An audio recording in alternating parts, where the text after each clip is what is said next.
All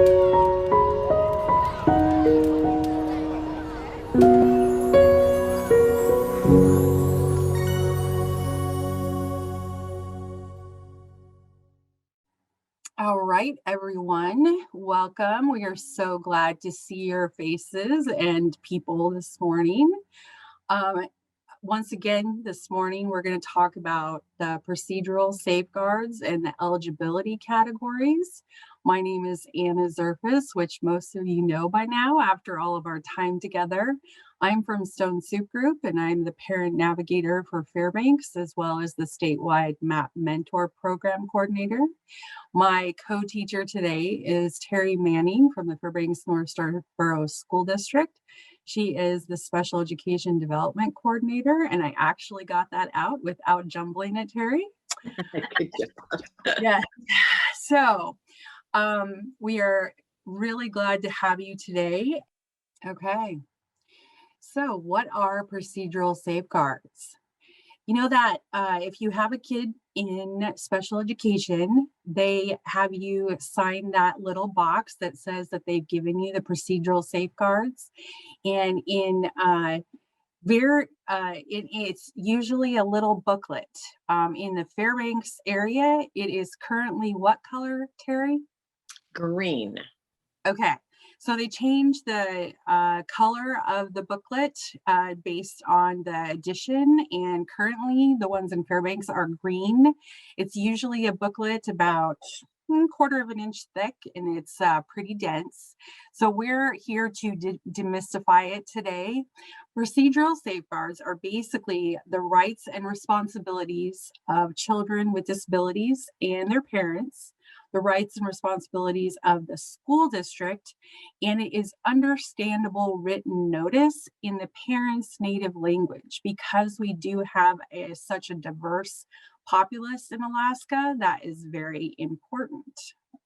And now, especially during COVID, a lot of times it is attached, the electronic version is attached to IEPs that are being electronically sent to parents. And there still may be a booklet sent when they're mailed out, if this school district happens to be mailing hard copies to parents.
So there was a lot of information in that video, but there is also a lot of information in the procedural safeguards.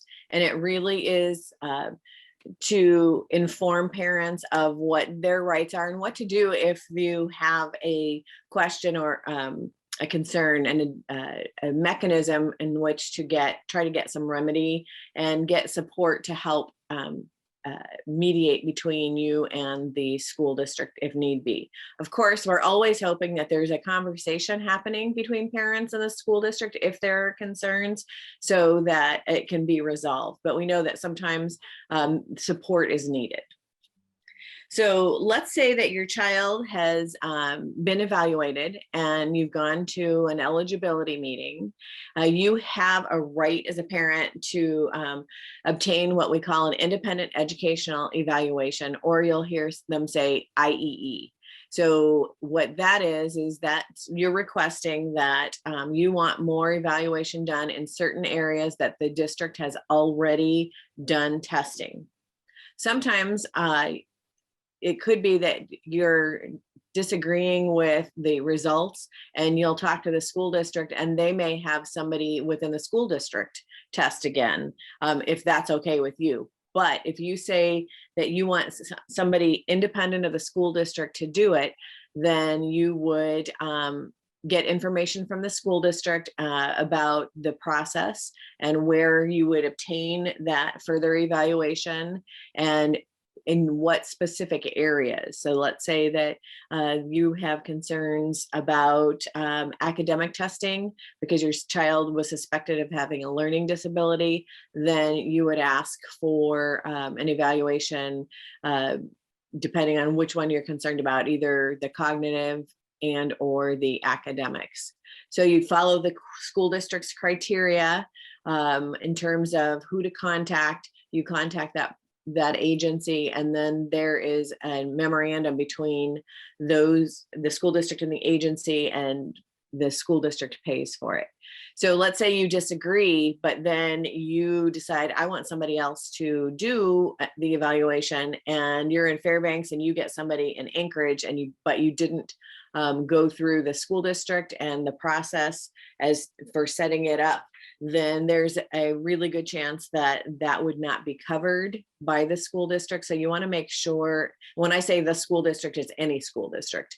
You want to make sure that you're in conversation with the school district about who they have set up for further evaluations to happen.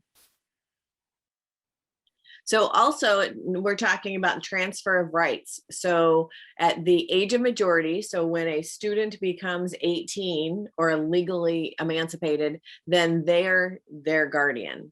The parents are no longer, unless they have gotten legal paperwork to say that they are the guardian for the parent, they are no longer in charge of that student. Then at 17, the student and the parents get their transfer of right letter. And then the student could say they don't want their parent to go to attend the meetings with them. We've had that happen, but typically the parent would still come with the student to their meeting.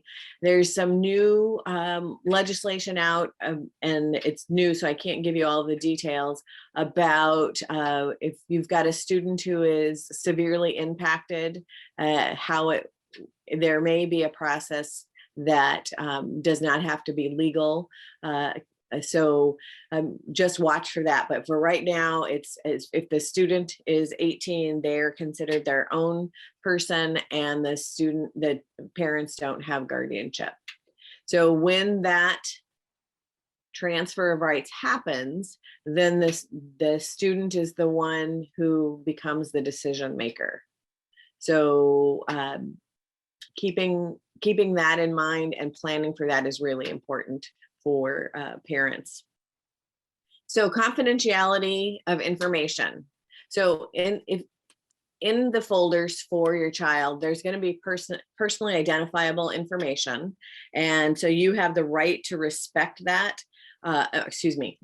Yes, to respect it, but actually inspect it whenever you would like. You would set that up with the school district because it's personally identifiable, and we have FERPA, the Family Educational Rights and Privacy Act.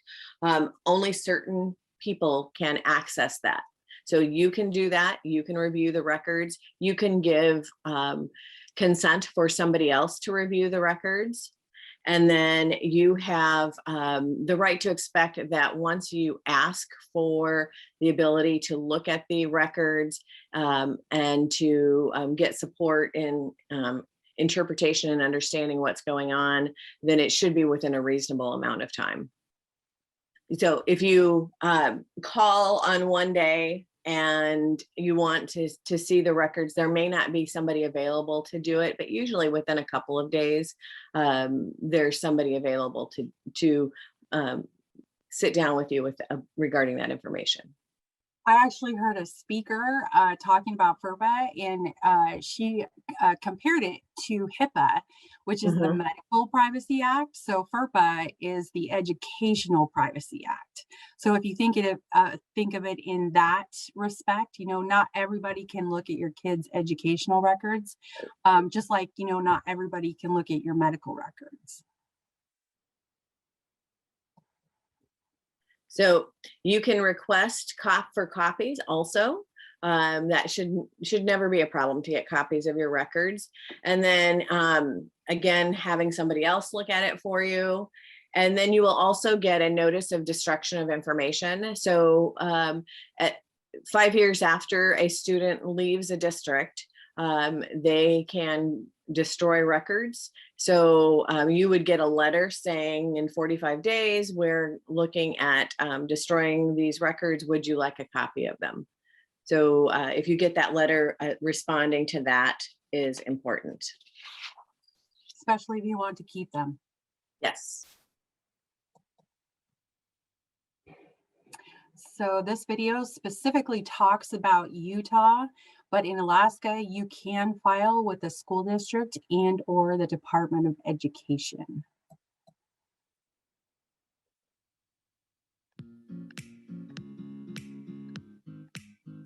In this USBE Instructables installment, you'll learn about dispute resolutions.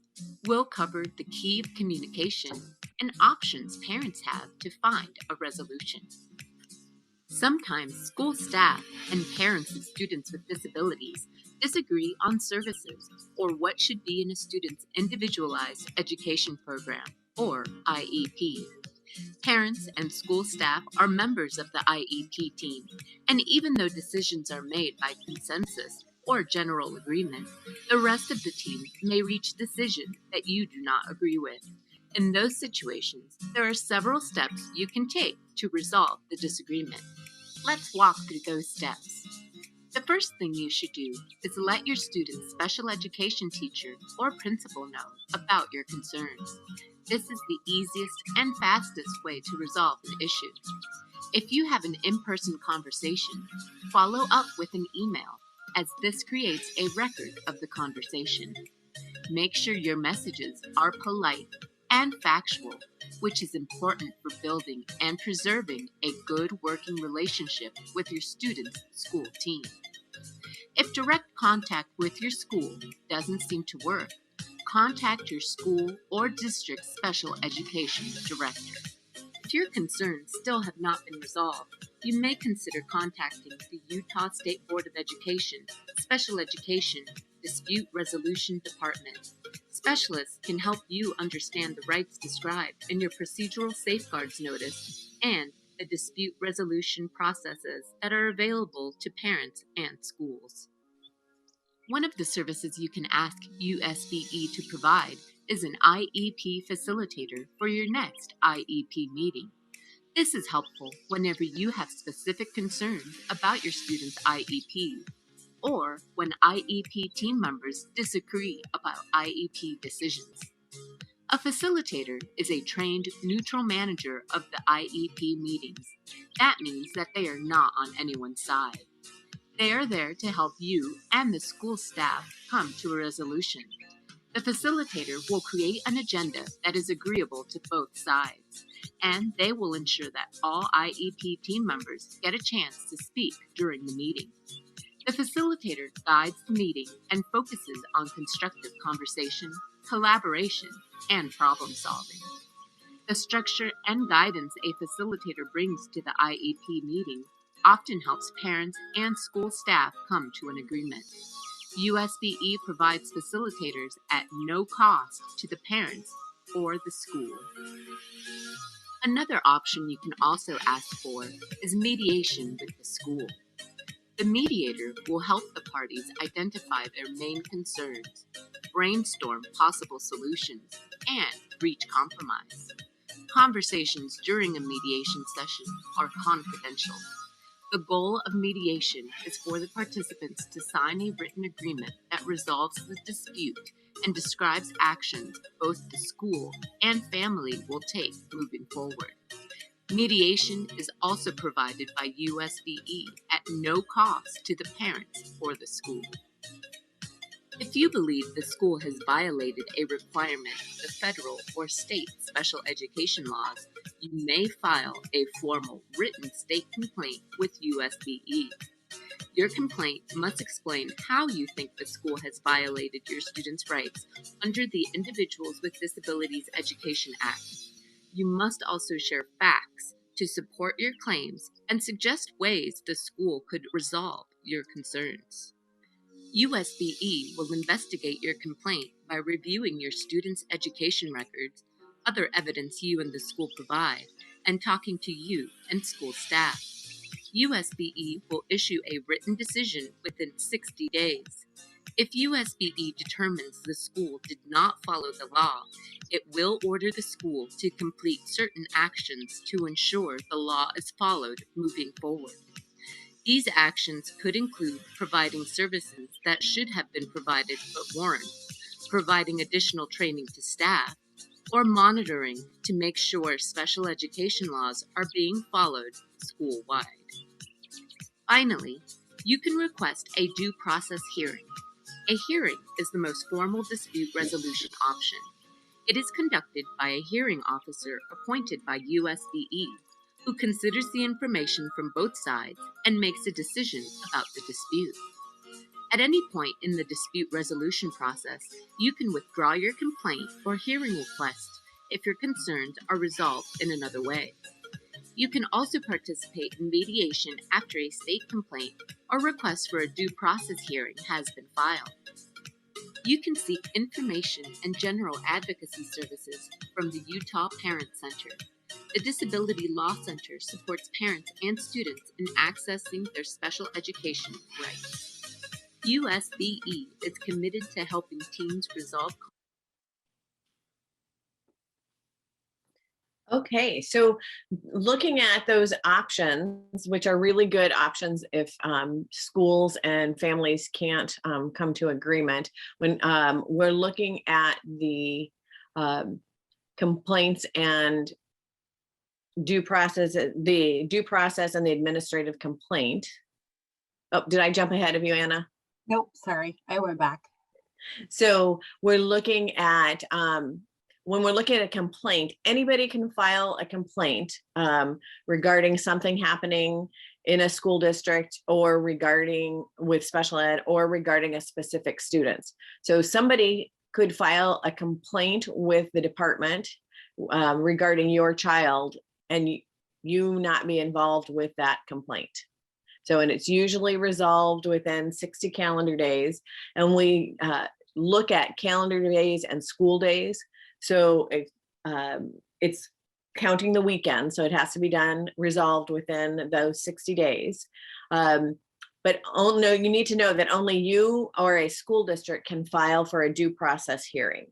And that's also within 45 calendar days, that's usually the decision is made. And then it's after a resolution period. So the hope is, even though a party files a due process hearing, that there can, through the resolution period and possibly mediation, be able to get things resolved and not have to move forward with that. So now we're going to talk a little bit about IDEA procedures for discipline. And yes, the snarky teen in the video is pretty much universal.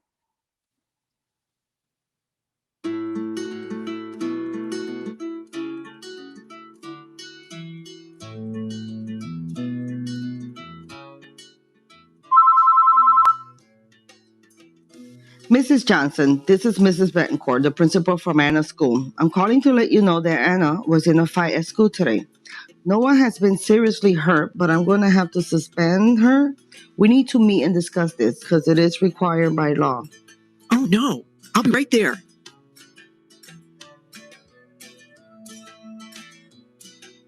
How long is this suspension going to last, Mrs. Betancourt?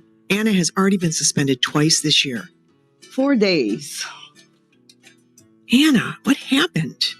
Mom, it wasn't my fault. Kids were making fun of me, so I stood up for myself. Mrs. Betancourt, why does this keep happening? Kids are picking on Anna because she's in special education. Anna, you can't keep having these fights in school. But they started it. Mrs. Johnson, this suspension will mean that Anna will be out of school on suspension for more than 10 days this school year. By law, we're required to hold a planning and placement team meeting to discuss Anna's individual education program. Because Anna will be out for a total of more than 10 days, that's considered a change in placement. What does that mean? It means that Anna's PPT has to determine the appropriate services to allow her to continue to learn the same things her classmates are learning. What about the kids picking on her? They do it because she's in special ed. She shouldn't be suspended since they started it. We do have to look into whether Anna's behavior was caused by her disability or if her behavior had a direct and substantial relationship to her disability. We also consider if her behavior was because the school failed to apply her IEP. This process is called a manifestation determination. We have to decide this within the next 10 school days. We'll do this at a PPT meeting. What happens if we decide that Anna's disability didn't cause the behavior? If that happens, she can be disciplined like any other child, but the school has to continue to provide services to her. These are all things we are required by law to do. What happens if we decide Anna's behavior was caused by the school failing to apply her IEP? Then Anna will not be suspended like other children. We may also consider calling a PPT to discuss Anna's services and consider whether we need to change them. Thank you for giving me honest information. You're welcome.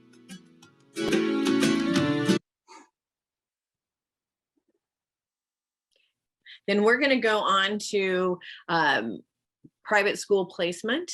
So we're going to talk specifically about when a parent chooses to send their child to a private school. And so you need to know that the school district is not required to pay for the cost of education if you choose to send your child to a private school. And that is especially because we're not required to pay for the special ed portion or any other portion.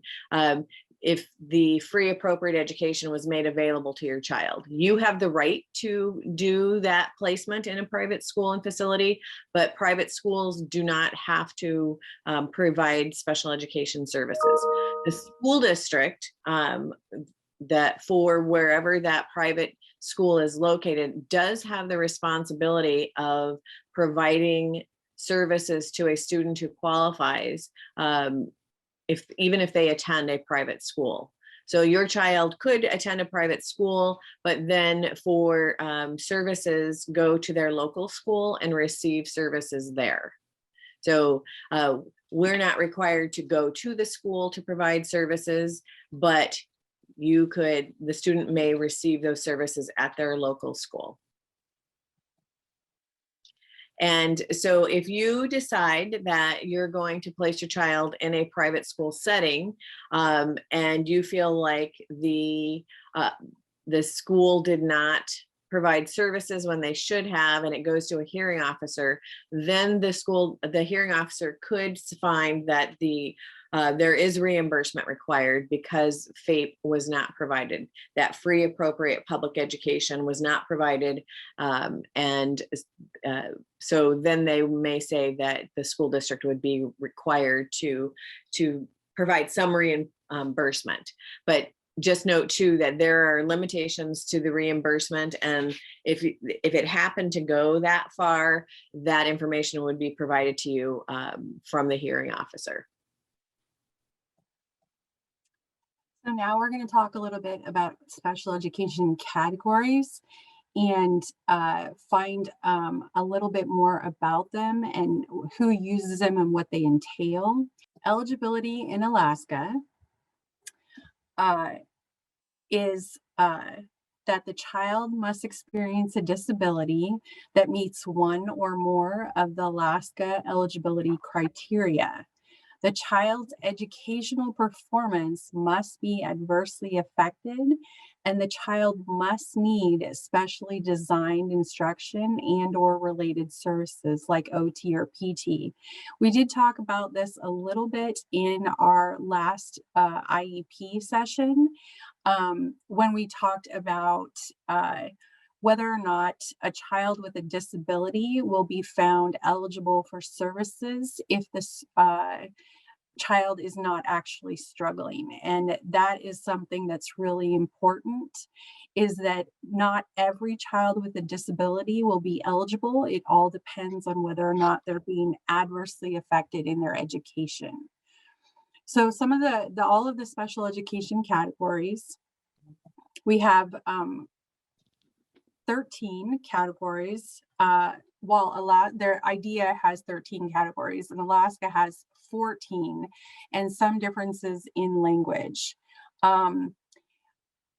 ECDD is the added one, and cognitive and visual have some different language. So a cognitive impairment is a kiddo with a disability that has a below average intellectual ability. They may also have poor communication, self-care, or social skills. One example of this would be Down syndrome. We have a specific learning disability. This is an umbrella term, covers a specific group of learning challenges. And some what could fall in this category would be dyslexia or dysgraphia or dyscalculia. SLD is the most common category under IDEA. In 2018, 34% of students who qualified did so under this category. Emotional disturbance. Various mental health issues can fall under the emotional disturbance category. They can include everything from anxiety, schizophrenia, bipolar, OCD, and depression. Some of these may also be covered under the other health impairment category. Deafness. Kids with a diagnosis of deafness fall under this category, and these are kids who can't hear most or all sounds, even with a hearing aid or assistive technology. Hearing impairment refers to a hearing loss not covered by the definition of deafness. So this type of loss can change over time. Being hard of hearing is not the same as having trouble with auditory or language processing. Deaf blindness is a diagnosis of kiddos who have both severe hearing and vision loss. Their communication and other needs are so unique that programs where just the deaf or blind can't meet them. An orthopedic impairment is when kids lack function or ability in their bodies. An example of this would be cerebral palsy. Then we have visual impairment, including blindness. This is a child who has eyesight problems and is considered to have a visual impairment. This includes both partial sight and blindness. If eyewear can correct a vision problem, then it doesn't qualify, and that's a really important note. Speech or language impairment. This category covers the difficulties with speech or language. A common example would be stuttering. Other examples are trouble pronouncing words or making sounds with the voice. It also covers language problems that make it hard for kids to understand words or express themselves. Other health impairment is the umbrella term that covers conditions that limit a child's strength, energy, or alertness. One example is ADHD, which impacts attention and executive function. Multiple disabilities. You could have a child with multiple disabilities that has more than one of these conditions covered by IDEA. Having multiple issues creates educational needs that can't be met in a program designed for any one disability. Early childhood developmental delay is the added one in Alaska. It's for ages 3 to 8, and the kiddo would need to test at least 25% below age equivalency in at least one of 5 areas: cognitive, physical, speech and language, social, emotional, or adaptive functioning, which is self-help. And then we have one of the main ones, especially that I've seen here in Alaska, is autism spectrum disorder. It is a developmental disability on a spectrum. It covers a wide range of symptoms, but it mainly affects a child's social and communication skills. It can also impact behavior.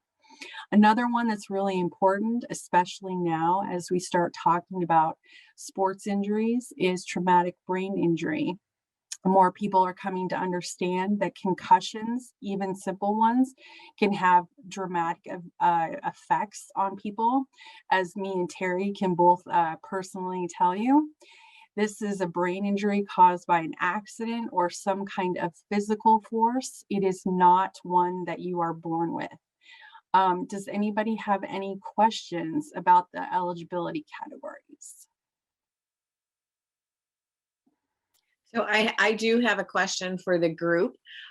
Could you have, let's say that a student experiences autism, is it possible that the student would not meet eligibility criteria for IDEA within the school district and be seen as having a disability?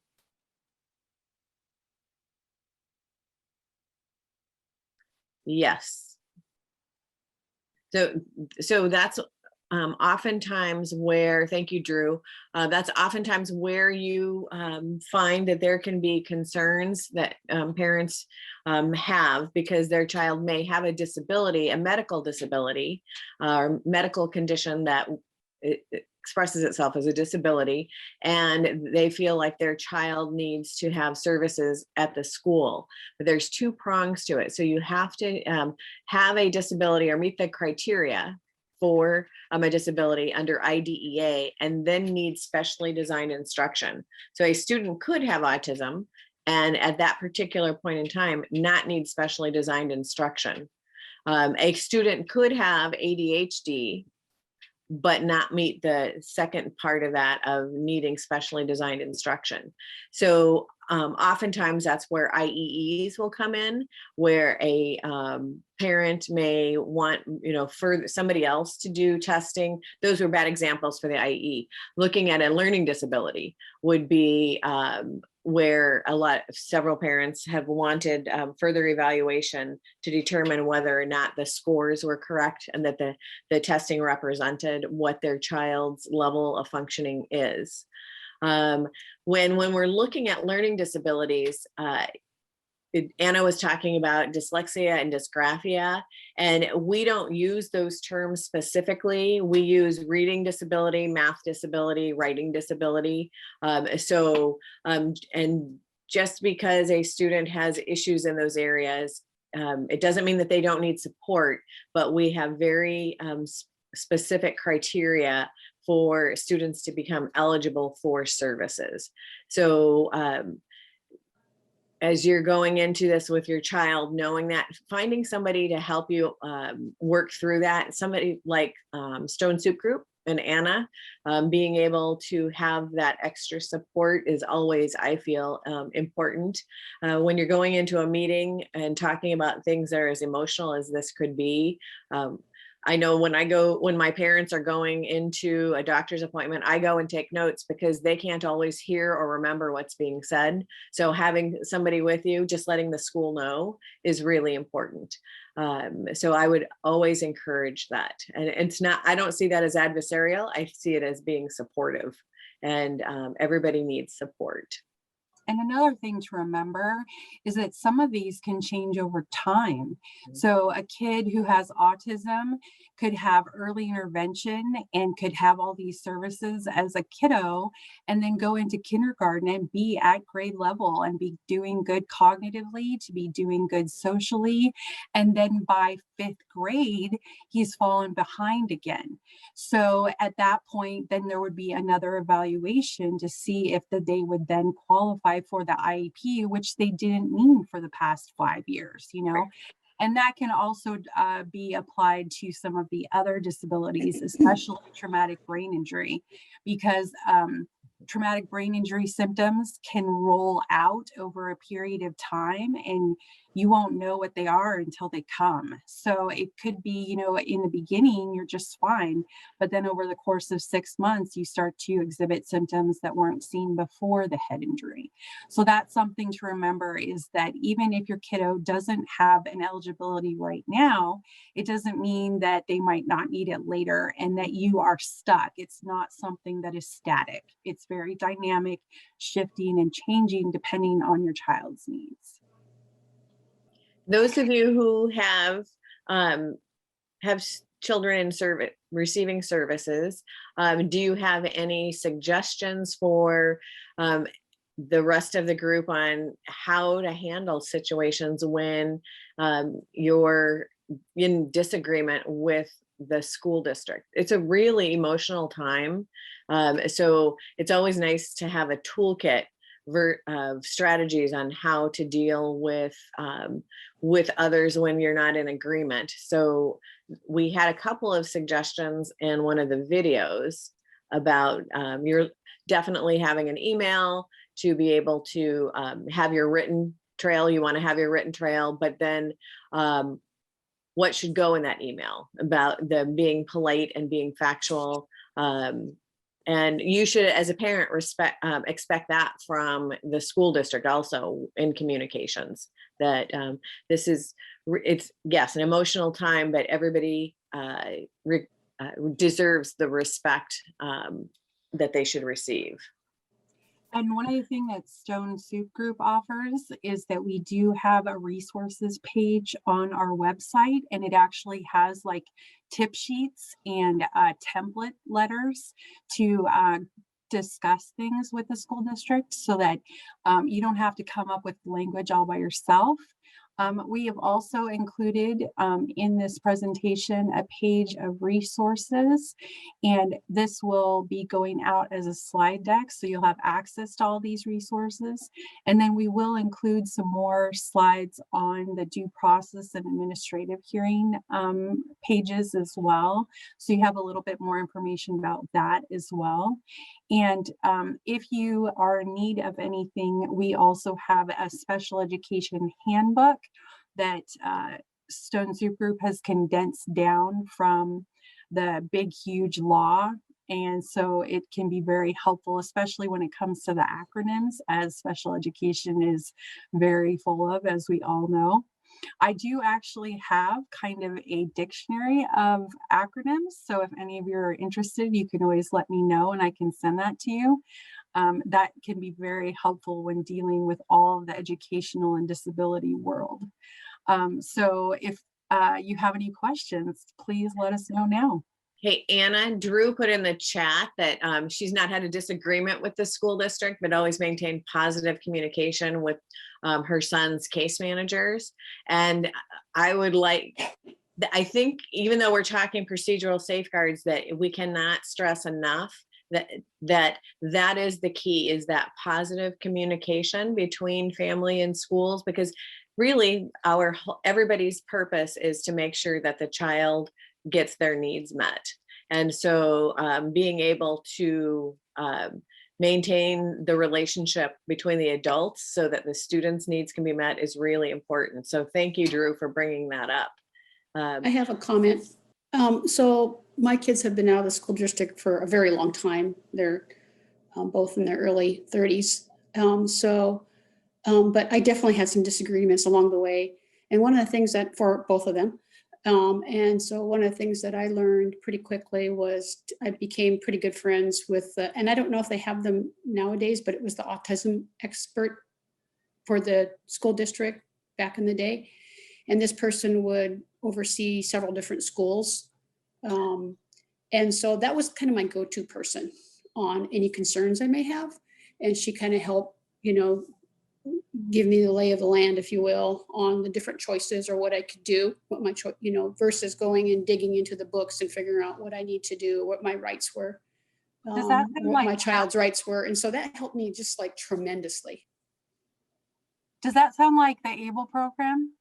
No, I think what Kim's describing would be our coordinators possibly, and who may connect with for services with our ABLE program.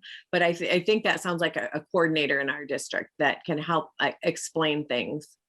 And oftentimes, I would often have that person, excuse me, I'd often have that person at my IEP meetings as well.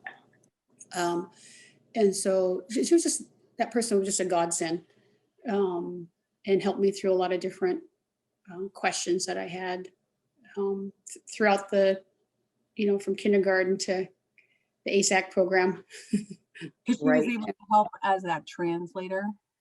Yep. Mm-hmm. And Drew added that it's not always easy to stay positive, but it's been so important. And absolutely, in finding your resources. And Kim, it sounds like your autism person helped with that, being the resource to be able to support you as you were going through this, to be able to be positive. And just because we have a disagreement doesn't mean that we can't be positive, right? I mean, it's really how we're all talking to each other, and finding the support is so important when talking to teachers. If they're working with a challenging situation, we encourage them to get support too, and from their coordinators if they need it, or somebody else within the district who can provide that, because it's challenging on both sides to when you're trying to work through the law and the kiddo. So, and the needs of the kiddo and all of that. So if we start there and get those supports, the hope is that we don't have to go to due process, and that we can work together to meet the needs of the child. Yeah, unfortunately, we never had to go through the due process, but we did run into some issues in middle school.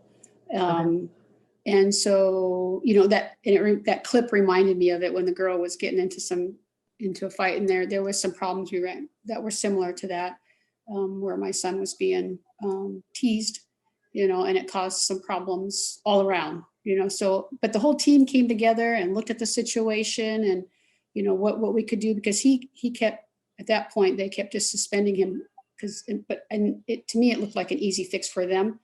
And it kind of was for them, but we managed to resolve the situation. Versus, suspending him all the time. Right. Right. But yeah, middle school and high school is hard. Middle school especially. I really voiced the middle school. Middle school is difficult.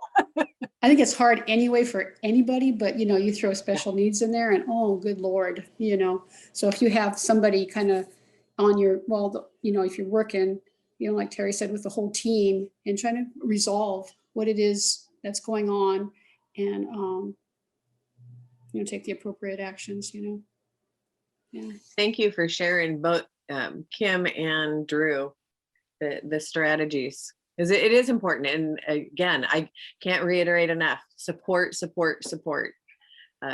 Because just kids in general, if you just have kids in general, like you were saying, Kim, but then you add other challenges, that it can add another layer for sure.